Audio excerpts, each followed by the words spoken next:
The house was too quiet for a man like Ethan Cole. That was the first thought that crossed my mind as I stood alone in the kitchen, staring at the untouched glass of bourbon sitting exactly 2 inches off where it should have been. I knew this house. Every hallway, every creak in the wood, every shadow that belonged, and every shadow that didn't. And this one didn't. I tightened my grip around the dish towel in my hand, forcing myself to breathe slower, quieter. My shift should have ended an hour ago, but something had kept me here. A feeling. A shift in the air that didn't belong in a place guarded by men who never made mistakes. Except tonight, they had. The security monitor in the corner had gone black at 9:17 p.m. Not flickered, not glitched, just off. Like someone had decided the house didn't need eyes anymore. I told myself to leave. Just walk out the back door, get into my car, and forget I ever noticed anything. Girls like me didn't survive by getting involved in things that wore expensive suits and spoke in quiet threats. But my feet didn't move. Because deep down, I already knew whatever was happening tonight wasn't meant to be seen. Which meant someone was going to pay for it. The sound of tires on gravel snapped my head toward the front of the house. Too early. He wasn't supposed to be back until tomorrow morning. Not Ethan Cole. Not a man who scheduled his life down to the minute. My pulse jumped. Fast.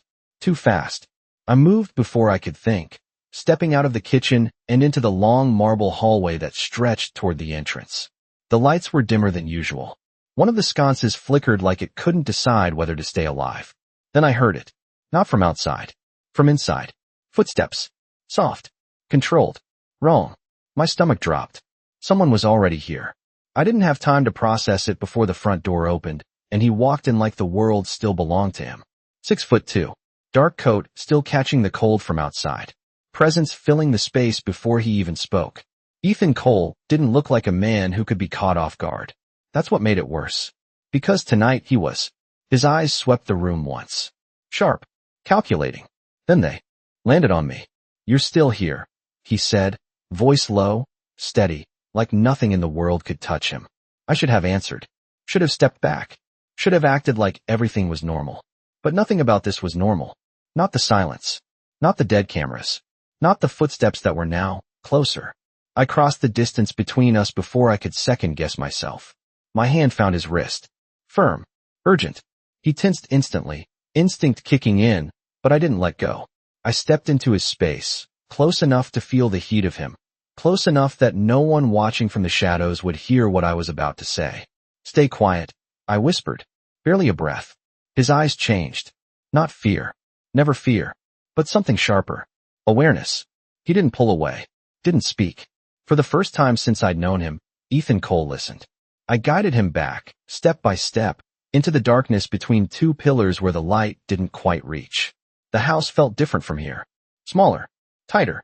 Like it was holding its breath. The footsteps came again. Closer now. Not rushing. Not careless. Confident. Whoever they were, they believed they owned this moment.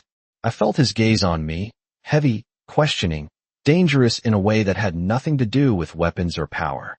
I leaned in just enough for him to hear me again. They're inside, I said. 3 words. That was all it took. Because men like Ethan Cole didn't get surprised. They got betrayed. And tonight, someone had decided he wasn't supposed to make it to morning. I did not breathe. Not fully. Not until the footsteps stopped just beyond the edge of the light. Close enough that I could hear the subtle shift of fabric.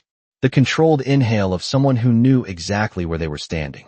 My fingers tightened slightly around Ethan Cole's sleeve before I forced myself to let go. I could feel the question in him without him saying a word. Who? How many? Why? I did not have all the answers. Not yet. But I knew enough. Enough to understand that the silence in this house was not empty. It was occupied. He leaned in just a fraction, his voice so low it barely existed. How long? The question brushed against my ear like a shadow. I swallowed, keeping my eyes fixed on the hallway ahead. Since 9:17, I whispered. His jaw tightened. Not panic. Calculation. I felt the shift in him, the way his stillness sharpened into something more dangerous. A man like him did not react. He adapted. Another sound. A door. Soft. Careful. Somewhere deeper in the house. Not random. Not searching. They knew the layout. My pulse climbed again. Too steady to be fear. Too focused to be anything else. I leaned closer, my voice barely forming words. The cameras went out first. A pause. Then, quieter. Your security team is gone. That landed. I did not need to look at him to know it did. The air changed. Subtle, but undeniable. The kind of shift that happens when control slips just enough to matter. He did not ask how I knew. That was the thing about Ethan Cole. He did not waste time on questions that did not keep him alive. Instead, his hand moved slightly, brushing past mine, not to push me away but to reposition, to place himself between me and the open space without making it obvious. Instinct. Protection. Even now. Even here. I almost told him not to. Almost said that the danger was not coming from the front. But then the footsteps returned. Different direction. Behind us. My breath caught. They were not just inside the house. They were circling. Ethan's fingers stilled for half a second, then continued as if nothing had changed. He leaned just enough to murmur, "How many did you hear?" I closed my eyes for a fraction of a second, replaying the sounds. The spacing. The rhythm. "At least 3, I said, then corrected myself. "Maybe 4. A beat passed. Then another. He nodded once. Minimal. Controlled. Accepting the math of it. 3 or 4 unknowns inside his own house. No cameras. No security. No warning. I felt it then. Not fear. Not exactly. Something colder. The realization that this was not an accident. This was planned. Carefully. Quietly. Someone had known he would not be here tonight. Someone had known exactly when to move. And they had been wrong. Ethan shifted his weight slightly, his presence grounding in a way that felt almost unreal given the situation. He was not rushing. Not reacting like a man cornered. He was thinking. Mapping. Reclaiming control piece by piece.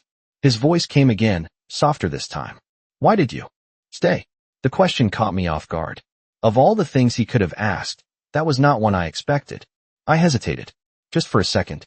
Long enough to feel the truth before I spoke it. "Because something was wrong," I said. Simple. Honest. Not the whole answer. Not even close. But enough. His eyes found mine in the darkness. I could not fully see them, but I felt them. Sharp. Searching. Measuring something I did not fully understand.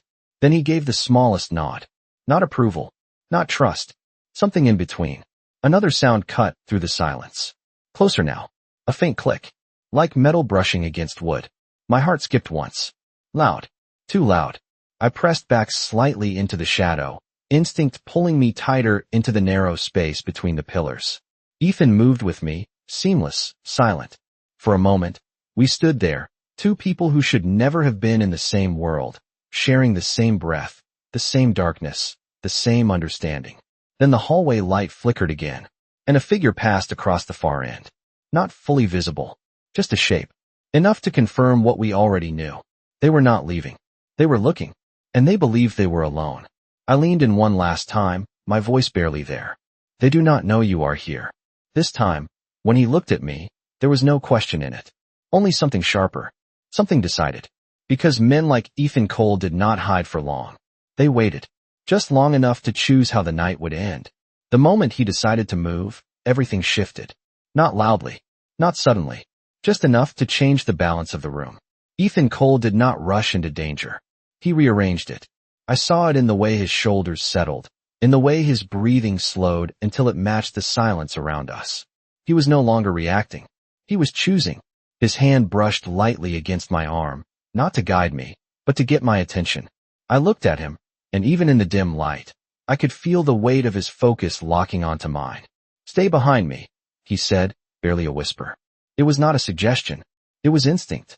The kind that had kept him alive in a world where hesitation meant losing everything. I should have nodded. Should have stepped back. Should have let him take control the way everyone else in his life did. But something in me resisted. Not defiance. Not exactly. Just clarity. I leaned closer, my voice low and steady despite the way my pulse kept pressing against my ribs. "They are not expecting you," I said. "That is the only advantage we have." His eyes narrowed slightly. Not disagreement. Adjustment. He understood. Of course he did. This was no longer about strength. It was about timing. Another sound echoed down the hallway. A faint murmur this time. Voices. Too quiet to make out words, but enough to confirm what we already knew. They were communicating. Coordinating. Not random intruders. Not desperate. Organized. Which meant one thing. This was planned from the inside. I felt the realization settle heavier in my chest. Someone he trusted had opened the door for this. Someone who knew the patterns, the schedules, the blind spots. Ethan's jaw tightened again, just for a second, before smoothing out into that same unreadable calm. But I saw it. The fracture beneath the surface. Not fear. Never fear. Something colder. Betrayal always cut deeper than any outside threat. He shifted slightly, angling his body toward the corridor, listening, calculating distance, timing. I followed his gaze, forcing my eyes to adjust to the shadows stretching across the marble floor. Every reflection felt sharper now, every corner darker. The house I had cleaned 100 times suddenly felt unfamiliar, like it had chosen a different side tonight. There is a service hallway, I whispered. Left side, past the study. His head tilted just enough to acknowledge it. Where does it lead? He asked. Kitchen, then the back exit. A pause, then quieter, and the control panel. That mattered. I saw it in the way his focus sharpened again. If the cameras had been shut down manually, that was where it happened. That was where answers would be, or at least the first piece of them. A floorboard creaked somewhere ahead. Too close. I froze, instinct snapping through me before I could think. Ethan's hand found my wrist this time, firm but controlled, pulling me just a fraction deeper into the shadow. Not hiding. Positioning. The footsteps slowed, then stopped, right at the edge of the hallway. I could hear breathing now. Not ours. Someone else's. Waiting. Listening. My heart pounded so hard I was certain it would give us away. I forced myself to count silently. 1, 2, 3. The seconds stretched thin. Then the footsteps moved again. Away this time. Gradual. Careful. I exhaled slowly, not realizing I had been holding my breath. Ethan did not move right away. He waited. Always waited. Until the silence settled back into place. Then he leaned closer, his voice lower than before. We move now. Simple. Decisive. No hesitation. I nodded once, my body already shifting before my mind fully caught up. He stepped out first, controlled, silent, every movement measured to avoid drawing attention. I followed half a step behind, matching his pace, my senses stretched thin across every sound, every flicker of light. The hallway felt longer than it should have. Each step carried weight now. Not physical. Something heavier. The knowledge that we were walking through a space that no longer belonged to us. We reached the corner near the study. The door was slightly open, just enough to reveal darkness inside. Ethan paused, his gaze flicking toward it for less than a second before moving on. Not a priority. Not yet. The service hallway was just ahead. Narrow, less polished, built for movement that was not meant to be seen. I had walked it dozens of times. Tonight, it felt like the only path that still made sense. I stepped toward it, then stopped. Something was wrong. Again. Different this time. The air. It felt occupied. Ethan noticed it the same moment I did. I could tell by the way his shoulders tightened just slightly. The way his focus shifted before I even spoke. I leaned in, my voice barely forming the words. Someone is already there. And this time, when he looked at me, there was no trace of surprise left. Only certainty. Because whoever had planned this night had thought of everything. Except the part where he came home early. The silence in front of the service hallway was different from the rest of the house. Not empty. Not waiting. Occupied. I felt it before I could explain it. The way the air pressed slightly heavier against my skin, the way the shadows seemed to hold their shape a little too tightly. Ethan did not step forward. He stopped just short of the entrance, his body going completely still again, like he had become part of the architecture itself. I mirrored him. Without thinking, my breath shallow, my ears straining for anything that did not belong. There it was. A faint shift. Fabric against wall. Someone adjusting their stance. Not moving away. Staying. Guarding. My stomach tightened. This was not someone passing through. This was someone placed here. Waiting for something. Waiting for someone. Ethan's hand moved just slightly, brushing the back of mine, not to pull me back this time, but to signal awareness. He leaned in, his voice barely forming the shape of words. How certain? I did not hesitate. Enough. That was all he needed. His head tilted just a fraction, eyes scanning the narrow entrance to the hallway, calculating angles I could not see, distances I could not measure. The man did not rush. He did not retreat. He adapted again. I watched it happen in real time. The shift from survival to strategy. From reacting to controlling. He leaned closer, his voice lower than before. We do not take that path. I nodded once, relief mixing with something sharper. Because if the service hallway was blocked, then the back exit was gone. The control panel too. Which meant whoever was inside this house had not just entered it. They had sealed it. Another sound echoed faintly from behind us. A distant door closing. Slow. Careful. My chest tightened. The circle was closing. Ethan exhaled quietly. Not tension, not fear, just recalibration. Then his gaze flicked past me, toward the study we had passed moments ago. The door still sat slightly open. Dark. Uninviting. Unchecked. He did not speak, but I understood immediately. Unknown was still better than occupied. I moved first this time, stepping lightly toward the study, pushing the door open just enough to slip inside. The room greeted me with stillness. Real stillness. No hidden breath. No shifting weight. Just the quiet hum of a space untouched. I stepped in fully, scanning quickly. Desk. Bookshelves. Window. Nothing out of place. Or at least nothing obvious. Ethan followed a second later, closing the door behind us with a precision that made no sound. The difference was immediate. The house faded slightly. Not gone. Never gone. But distant enough to think. I turned to him, lowering my voice. They planned this, I said. Not a question. A fact.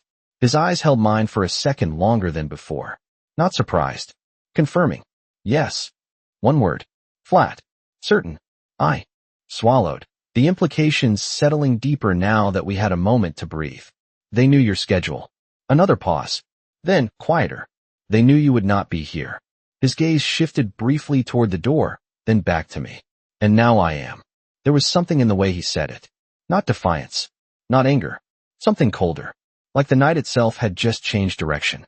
I stepped further into the room, my eyes catching on something near the desk. A small detail. Easy to miss. The corner of a drawer slightly open. Just enough to notice if you knew where to look. I moved closer, my fingers hovering for a second before I pulled it open just a little more. Empty. Not entirely. But not right either. Something had been taken. Recently. I felt it in the way the space looked, interrupted. They have already been in here, I whispered. Ethan stepped beside me, his presence filling the space again, his gaze dropping to the drawer, then sweeping the rest of the room with sharper focus. He did not touch anything. He did not need to. He saw enough. Understood enough. The pieces were starting to form a pattern. And it was not random. I straightened slowly, turning back toward him. They are not just here to look, I said. My voice came out steadier than I felt. They are here for something. His eyes met mine again, darker now, more focused. Or someone. The words settled between us, heavier than anything else that had been said tonight. Because that possibility changed everything. Another sound filtered through the door. Closer now. Voices again. Faint. But moving in our direction. I felt my pulse spike, my body already reacting before my mind caught up. Ethan's hand lifted slightly, a silent command to stay still. I froze. Listening. Waiting. The footsteps slowed just outside. Then stopped. Right on the other side of the door. The air shifted again. Thinner. Tighter. Whoever was out there was no longer searching. They were narrowing in. And for the first time since this night began, I realized something that made my chest tighten in a different way. We were not just avoiding them anymore. We were part of what they were looking for. The space between each second stretched until it felt like something solid, something I could almost touch, almost break if I moved. Too fast. The footsteps outside the study door did not rush. They lingered. Deliberate. Patient. I could hear the faint shift of weight, the almost imperceptible sound of someone breathing just beyond the wood. Waiting. Listening. My pulse climbed higher, louder, pressing against my ribs like it wanted to give us away. I forced myself to stay still, to match Ethan's stillness, because he had not moved. Not even an inch. His presence beside me felt different now. Sharper. Focused in a way that made everything else fade. He was not hiding anymore. He was calculating the exact moment to stop being hidden. His hand lifted slightly, not touching me this time, just hovering near my wrist. A warning. Stay? I obeyed without thinking. Outside, a voice. Low. Controlled. Too quiet to make out words, but enough to confirm this was not one person. At least two. Maybe more just beyond the hallway. The response came a second later. Short. Precise. They were not confused. They were coordinating. I felt something settle cold in my chest. This was not a mistake. Not a random break-in. This was a search with a purpose. Ethan leaned closer, his breath barely brushing past my ear. "They know this room," he murmured. The realization hit instantly. Of course they did. The study was not just another room. It was his space, his work, his secrets. If they were here, if they had already been inside, then whatever they were looking for, it was connected to him. Or it was him. My throat tightened. I forced myself to think. Not panic. Not freeze. Think. My eyes scanned the room again, slower this time, deeper. Not just what was there, but what was not. The slightly open drawer. The untouched desk. The books that looked aligned but felt off. Then I saw it. The painting on the far wall. It was small, easy to ignore, but it hung just a fraction lower than it should have. I had cleaned around it enough times to know. My breath caught. Ethan followed my gaze immediately, his attention locking onto the same detail without a word from me. That was the thing about him. He did not need explanations, just direction. I moved carefully, each step measured, silent against the floor. The voices outside shifted again. Closer, then farther, like they were moving past the door. Or circling. Back. I did not wait to find out which. My fingers reached the edge of the painting, hesitating for a fraction of a second before I lifted it gently. Behind it, a panel. Slightly ajar. Not fully closed. Not secured. My heart skipped. This had been opened. Recently. I glanced back at Ethan. His expression did not change, but something in his eyes sharpened. Recognition. Not of the panel itself, but of what it meant. Someone had known this was here. Someone who should not have. I slid the panel open just enough to reveal the space behind it. Dark. Narrow. A hidden compartment built into the wall. Not large, but deep enough to hold something important. Or to hide something that mattered. It was empty. Completely empty. The absence hit harder than anything else. Because it meant whatever had been there was gone. Taken. I felt the weight of it settle in my chest. This was not just an intrusion. This was a removal. A targeted one. I turned back toward Ethan, my voice barely there. They found it. He stepped closer, his presence filling the space behind me, his gaze fixed on the empty compartment. For a moment, he said nothing. Not even a breath. Then, quietly, yes. One word.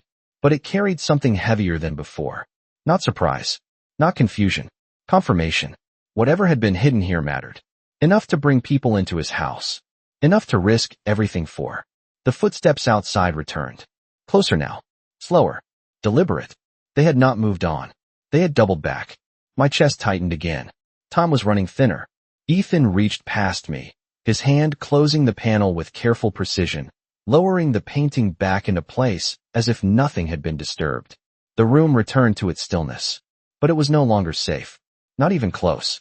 He turned slightly, his voice low, controlled, but different now. Colder. They have what they came for. I nodded, the implications settling deeper with each second. Then why are they still here? The question slipped out before I could stop it. His eyes met mine again. And this time, there was no softness left in them. Only certainty. Because they are not finished. The words hung between us as the footsteps stopped once more, directly outside the door.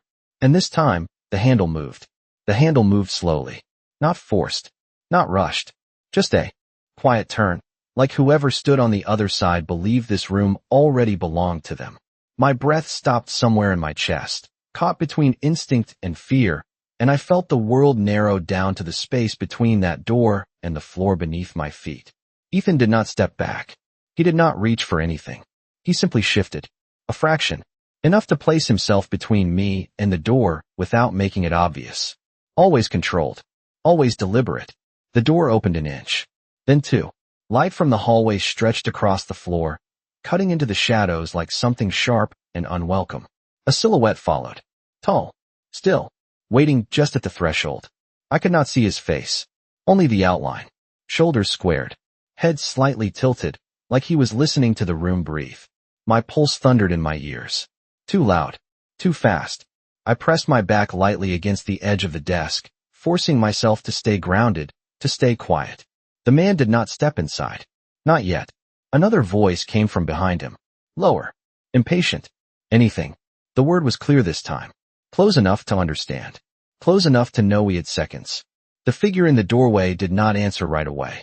He took a step forward, just enough for the light to catch part of his face. Not fully. Just the edge. Enough to show calm. Not searching. Not unsure. Certain. That was what made it worse. He believed he would find what he came for. Or who? Ethan's presence beside me shifted again. Not retreating. Not hiding. Something else. Something that felt like a line being drawn. I felt it before I understood it. The moment he stopped waiting. The moment he decided this would not continue on their terms. His voice broke the silence. Low. Controlled. Looking for something? The words landed clean. No hesitation. No fear. Just enough volume to carry across the room without raising alarm. The man in the doorway froze. Not in panic. In recognition. Everything changed in that second. The air tightened. The balance flipped. Because now they knew. He was here. A second figure stepped into view behind the first, his outline sharper against the hallway light. You were not supposed to be here tonight, the second voice said. Clear. Controlled. Familiar in a way that made something cold settle deep in my chest. Not a stranger. Not an outsider. Someone who belonged in this house. Someone who should not have been standing on the other side of that door. Ethan did not move. And yet, he replied. Simple. Final. The silence that followed was heavier than anything before. Not empty. Charged. The kind that comes before everything shifts. I could feel it in the way my skin tightened, in the way the room seemed to hold its breath again, but this time not from fear. From anticipation. The first man stepped fully into the room now. Slow. Careful. His eyes scanned the space, landing on the desk, the shelves, the painting. Not on me. Not yet. But I knew it was only a matter of seconds. The second man stayed near the doorway, his posture relaxed in a way that felt wrong. Too confident. Too certain of how this would end. You made this more complicated than it needed to be, he said. Ethan's gaze did not waver. You made the mistake of thinking I would not notice. A pause. Then, quieter. I always notice. The words settled into the room like something solid. Something unmovable. I felt my breath return slowly, not steady, not calm, but present. The first man's eyes shifted then, finally landing on me. A flicker. Recognition. Not of who I was, but of what I represented. A variable. An unknown. I held his gaze for half a second, then lowered it, playing the part one had always played in this house. Invisible. Unimportant. Just a maid. But nothing about this moment felt invisible anymore. The second man let out a quiet breath, almost like a sigh. It is already done, he said. You are too late. Ethan tilted his head slightly. Am I? The question hung there, sharp and deliberate. Because being late only mattered if the game was over. And something told me it was not. Not yet. The first man took another step into the room, closing the distance. Not aggressively. Not cautiously. Like he believed there was no reason to hesitate. That belief was dangerous. Because it meant he thought he understood everything. And he did not. I felt Ethan shift beside me again. Not forward. Not back. Just enough to change the angle between us and them. Subtle. Strategic. The kind of movement that meant he was no longer reacting to what they were doing. He was preparing for what they did not see coming. And for the first time since the door opened, I realized something else. They thought they had already won, which meant they had stopped looking for the one thing that could still change everything. And that was where we still had a chance. The moment stretched thin, balanced on something invisible but fragile, like it could shatter if anyone moved too quickly. They thought they understood the room, the positions, the outcome. I could see it in the way the second man leaned casually against the doorframe, like this was already finished business, like Ethan Cole standing in front of him was just a delay, not a disruption. That was their mistake. Ethan did not argue. He did not raise his voice. He simply watched, studied, the way a man does when he already sees the end of something, even if no one else does yet. You took something that was not yours, he said, calm, measured, each word placed with intent. The first man inside the room did not react immediately. His eyes flicked once toward the painting, then back to Ethan, confirming without saying it out loud. They had what they came for. But confirmation was not control. The second man exhaled slowly, almost amused. It does not belong to you anymore, he replied. There was something in his tone. Familiar. Not just in voice. In confidence. The kind that comes from standing too close to power for too long and forgetting what it actually takes to hold it. I felt the shift before I could name it. Ethan heard it too. Not in the words. In the assumption behind them. His head tilted slightly. You think this ends tonight, he said. Not a question. A statement. The first man's posture changed just a fraction. Less relaxed. More aware. Because something in Ethan's voice had shifted. Not louder. Not sharper. Just certain. It already did, the second man said. But this time, there was less conviction behind it. Less certainty. And Ethan noticed. Of course he did. He took one slow step forward. Not aggressive. Not reckless. Just enough to close the distance by a few inches. Enough to remind them whose house they were standing in. The room seemed to tighten around that movement. Even the air felt heavier. Then why are you still here? He asked quietly. The question landed harder than anything else. Because it was the one thing they had not accounted for. If they had everything they needed, if they had already won, then there was no reason to stay. No reason to stand in this room and talk.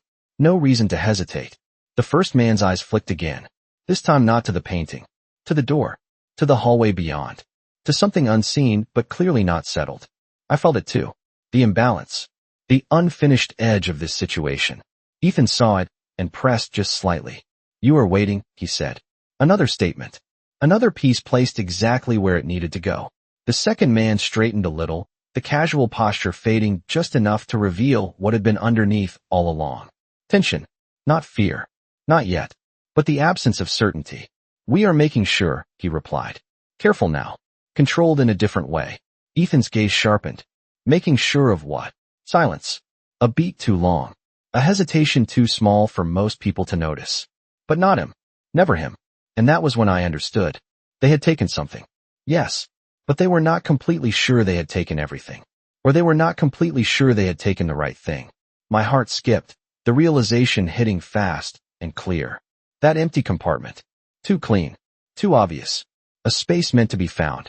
Or meant to distract. I shifted slightly without thinking, my fingers brushing the edge of the desk behind me. A small movement. Barely there. But Ethan felt it. I knew he did by the way his focus flickered toward me for less than a second before returning to them. He understood. Without words. Without explanation. The game had not ended. It had just changed shape. The first man took another step forward, slower now, more deliberate. If you know something, he said, his eyes locking onto Ethan's, this would be the time to say it. Ethan did not respond immediately. He let the silence stretch again, let it settle into them, let it do the work for him. Then, finally, he spoke. You opened a door you do not understand. Quiet. Controlled. Final. The words landed differently this time. Not a threat. Not a warning. A fact. And facts are harder to ignore. The second man's jaw tightened just slightly. Enough to show. Enough to confirm. They were no longer as certain as they had been when they walked in. And that was all it took. Because certainty is power. And the moment it cracks, everything else follows. I stayed where I was, still, silent, invisible to them but not to him. And for the first time since this night began, I realized something else. Ethan Cole was no longer the one being hunted. He was the one deciding who would not leave this house the same way they came in. The silence after his words did not feel empty anymore. It felt controlled. Directed. Like something had shifted beneath the surface, and only one person in the room knew exactly how far it had moved. Ethan did not need to raise his voice. He did not need to explain. The certainty in him was enough to change the way the other two men stood, the way their shoulders tightened just slightly, the way their eyes no longer moved with the same easy confidence. They had come here believing they understood the board. Now they were realizing there was another layer they had not seen. The first man's gaze flicked once more toward the painting, but this time it lingered longer, searching for something that was no longer there, or maybe something that had never been there to begin with. The second man stepped forward, just enough to remove himself from the doorway, his presence now fully inside the room. That mattered. It meant he was no longer guarding the exit. It meant he was drawn in. Ethan noticed it immediately. Of course he did. Every inch of space in this room was being measured now. Every shift counted. You are assuming too much, the second man said, but his voice lacked the clean certainty it had before. It carried weight now. Calculation. The need to regain control of a situation that was slipping. Ethan's expression did not change. No, he replied. I am correcting what you misunderstood. The words landed slowly, deliberately, like each one had been placed exactly where it needed to go. I felt it in the way the room tightened again, not with fear, but with pressure. The kind that builds just before something breaks. The first man took a step closer to the desk, his eyes scanning it again, more carefully now, more urgently. He opened a drawer, then another. Nothing. The emptiness that had seemed like success minutes ago now felt incomplete. I could see it in the way his movements lost a fraction of their precision. He was looking for confirmation, and not finding it. Ethan watched him without moving, without interfering, letting the silence do the work, letting doubt grow where certainty had been. You took what you were meant to find, Ethan said quietly, but not what you needed. That was the moment everything shifted again. Not outwardly, not dramatically, but inside them. I saw it in the way the second man's posture changed, the way his head tilted slightly, as if recalculating something that no longer aligned. Explain, he said, sharper now. Not a command. A demand shaped by uncertainty. Ethan did not answer immediately. He let the word hang in the air, let it settle, let it press into them.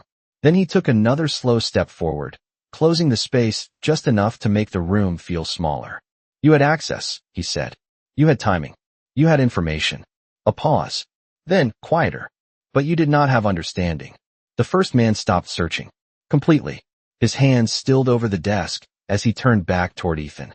This time, his attention was no longer divided. It was focused. Fully. Because now he knew something was missing. Something important. I felt my own breath slow, my mind catching up to what Ethan was doing. He was not defending. He was not reacting. He was leading them, guiding them toward a realization they had not wanted to face. The second man took another step closer, his eyes narrowing slightly. What did we miss? He asked.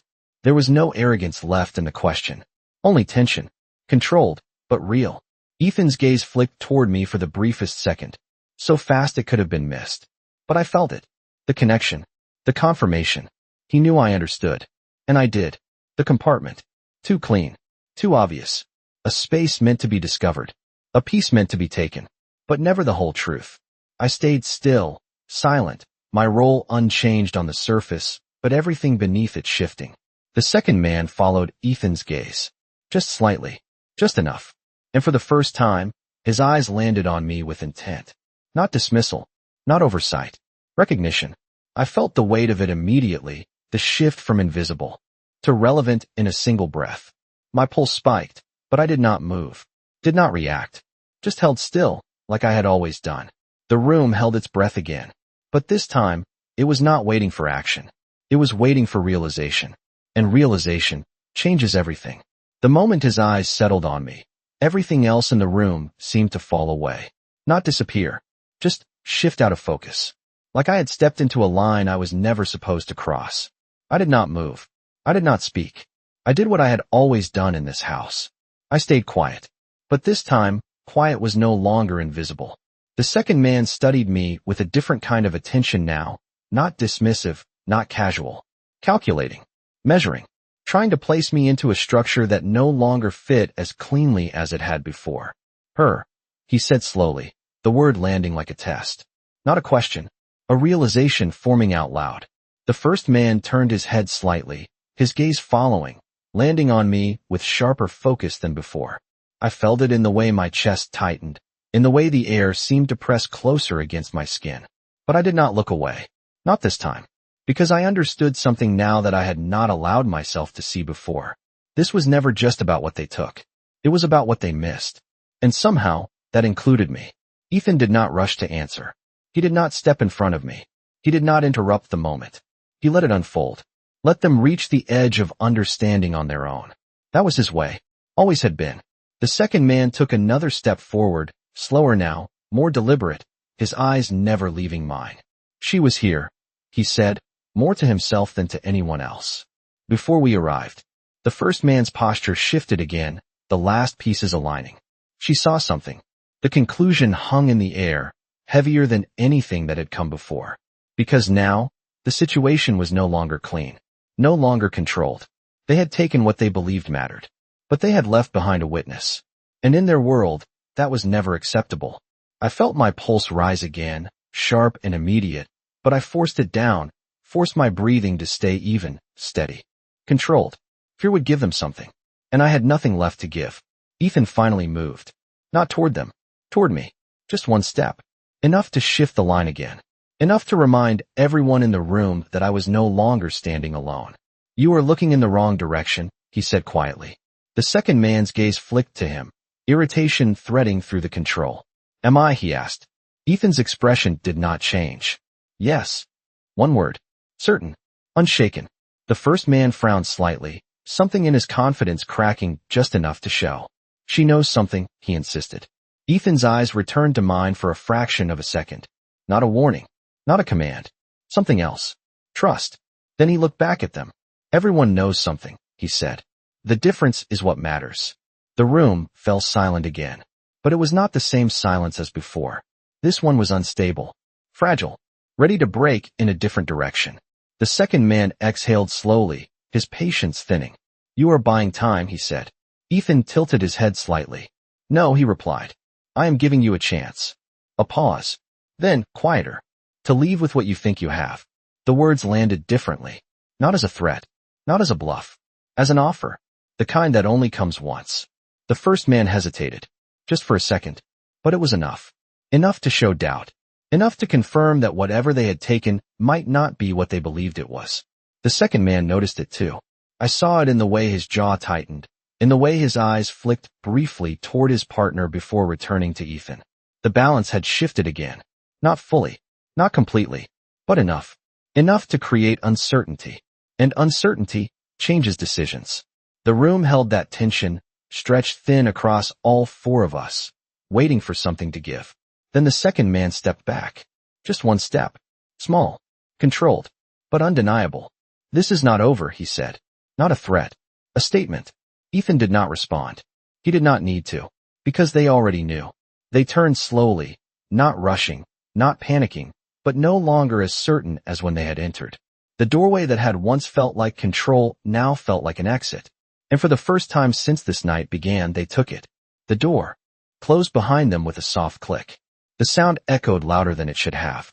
The house fell silent again. Real silence this time. Not occupied.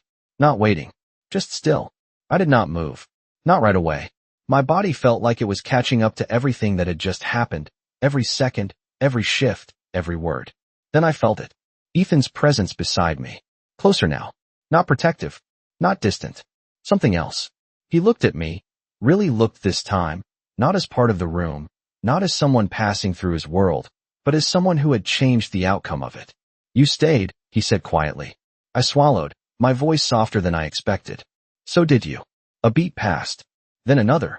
Something unspoken settling between us. Not light. Not simple. But real. He nodded once, his gaze steady, unwavering. That is why you are still here. The words were not about the room. Not about the night. Something deeper. Something that would not end when the door closed. And in that moment, I understood. He could control the city. Every street. Every decision. Every outcome. But tonight, he had listened to me. And that changed everything.